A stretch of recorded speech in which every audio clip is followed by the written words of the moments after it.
الرحمن الرحیم السلام علیکم۔ ڈاکٹر منور حسین آپ کے پیش خدمت ہے۔ جمہوریت کیا ہے؟ کیا اصل میں جمہوریت ہمارے دنیا کے حصے میں موجود ہے یا نہیں؟ اور موجودہ وقت میں جمہوریت کو درپیش کیا چیلنجز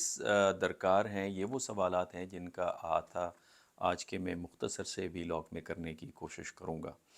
جمہوریت نظام کو اوورآل اگر میں اپنی ازمپشن رکھوں تو اس کو ریویو کرنے کی ضرورت ہے، اسے دوبارہ دیکھنے، جانچنے اور اس میں ریفارم لانے کی ضرورت ہے، چونکہ یہ اسٹیٹک نظام بن کے رہ گیا ہے، اسے ڈائنامک بنانے کی ضرورت ہے۔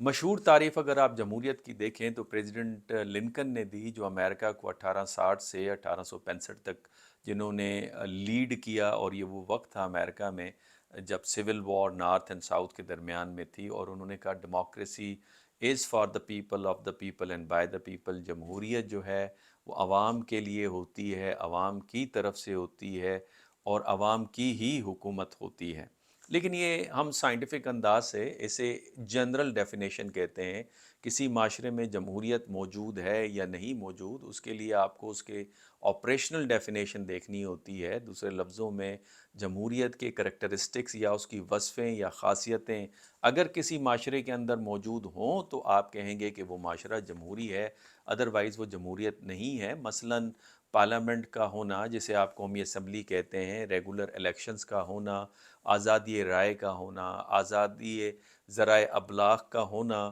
معاشی خوشحالی اور برابری کا ہونا، اور پولیٹیکل پارٹیز اور پریشر سول سوسائٹی کا وہاں پہ موجود ہونا، یہ چند قدریں ہیں یا چند آپ جسے کہہ سکتے ہیں جس کی وجہ سے عوام کی خوشحالی کا خیال، امن کا اس معاشرے کے اندر پنپنا، یہ وہ ہیں جہاں پہ آپ کہہ سکتے ہیں کہ جمہوریت موجود ہے یا جمہوریت موجود نہیں ہے، جسے ہم سبسٹینٹیو ڈیموکریسی کہتے ہیں۔ اور اگر یہ چیزیں موجود نہ ہوں اور صرف الیکشنز آپ کو نظر آ رہے ہوں اور ایک خاص جھتہ پاور کے ایوانوں میں آتا ہو، طاقت کے اداروں کے اندر آتا ہو، تو اسے ہم سبسٹینشل ڈیموکریسی نہیں کہتے، اسے ہم صرف پروسیجرل ڈیموکریسی کہتے ہیں۔ بدقسمتی سے بالعموم تقریباً دنیا میں اور بالخصوص جنوب کے اندر یعنی ساؤتھ کے اندر اور بر صغیر میں آپ کو پروسیجرل ڈیموکریسی نظر آتی ہے، سبسٹینٹیو ڈیموکریسی نظر نہیں آتی، جہاں پہ آپ مقررہ وقت کے لیے ایک خاص لوگوں کے گروہ کو طاقت کے ایوانوں میں چنتے ہیں۔ لیکن اس میں اصل مسئلہ یہ ہے کہ جب آپ طاقت کے ایوانوں میں ان لوگوں کو ایک دفعہ چن لیتے ہیں تو وہ ایک خاص مقرر وقت تک طاقت کے ایوانوں میں رہتے ہیں، جسے پھر عوام کے پاس اختیار نہیں ہے انہیں تبدیل کرنے کا۔ اور اسی طرح کی صورتحال کچھ اسرائیل کے اندر نظر آ رہی ہے، جہاں پہ اسرائیل کی عوام اور ان کی کیبنٹ نیتن یاہو کو فارغ کرنا چاہتی ہے، نکالنا چاہتی ہے، لیکن دونوں بے بس نظر آتے ہیں، چونکہ جمہوری ادارے اور نظام نیتن یاہو کو نکالنے میں معاون ثابت نہیں ہوتا، حتیٰ کہ جو جینوسائیڈ نسل کشی آپ کو نظر آتی ہے غزہ کے اندر، اسے بھی روکنے میں ناکام نظر آتے ہیں۔ دوسری مثال اس کی بھارت آپ کو نظر آتی ہے، جہاں پہ جمہوریت مغرب کی جمہوریت سے ذرا مختلف نظر آتی ہے، جسے اناملی بھی کہا جاتا ہے۔ مغرب کے اندر پہلے معاشی خوشحالی آئی اور اس نے جمہوریت کو فروغ دیا چونکہ مڈل کلاس بڑھی، لیکن بھارت کے اندر معاشی خوشحالی نظر نہیں آئی، لیکن جمہوری روایات جو ہیں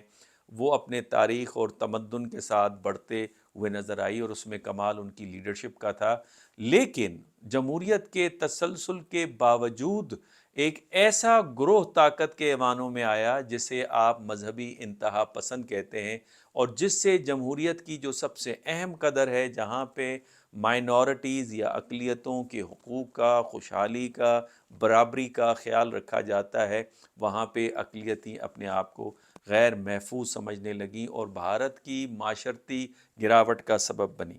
اسی طرح جمہوریت میں خود یورپ کے اندر ہٹلر ہو یا میسولونی، وہ بھی طاقت کے ایوانوں میں آئے، اور اس کا نتیجہ پھر ہم نے دیکھا بد امنی، جنگ و جدل اور معاشی بدحالی، اور پورے دنیا کی خوشحالی اور لوگوں کی رائے کا پامال ہونا ہم نے دیکھا۔ خود امریکہ کے اندر ہم دیکھیں تو یہ وہی جمہوریت کا تسلسل ہے جس کی وجہ سے ایک ایسا شخص طاقت کے ایوانوں میں آتا ہے، اور جب وہ دوسری دفعہ چناؤ میں ناکام ہو جاتا ہے تو انہی جمہوری اداروں کے اوپر حملہ آور ہوتا ہے یا ہونے کے لیے لوگوں کو انسٹیگیٹ کرتے ہوئے نظر آتا ہے۔ برصغیر میں بھی جمہوریت کے تسلسل نے ہی کچھ ایسا کیا جس میں ایک خاندانی اجارہ داری اور خاندانی سیاست کو فروغ دیا، جہاں پہ ایک ہی خاندان بار بار طاقت کے ایوانوں میں آتے ہوئے نظر آیا، اور ان کی خوشحالی کے بغیر یا ان کی خوشنودی کے بغیر کوئی بھی شخص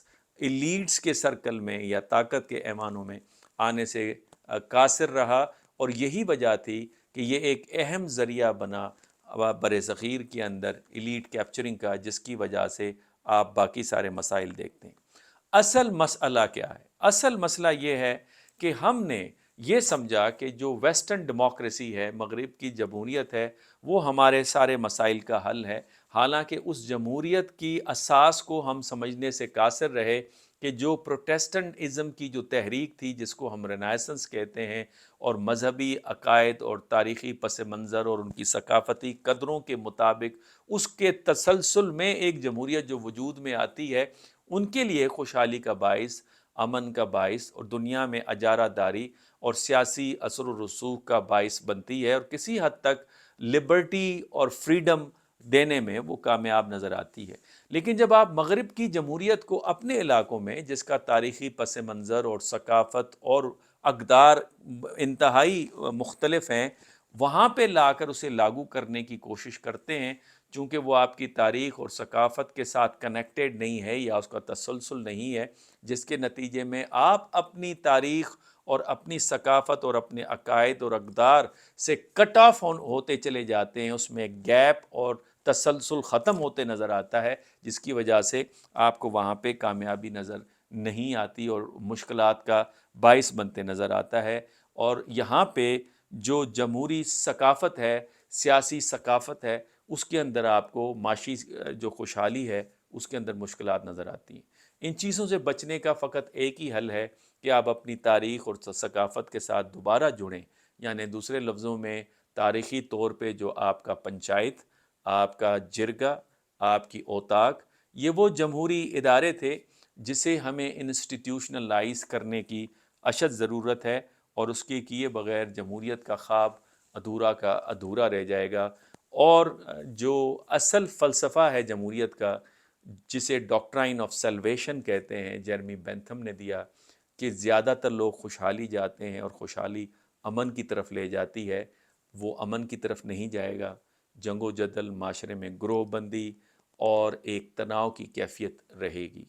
آج کے لیے یہی آپ کی کمنٹس کا انتظار رہے گا۔ اجازت دیجیے، اللہ حافظ۔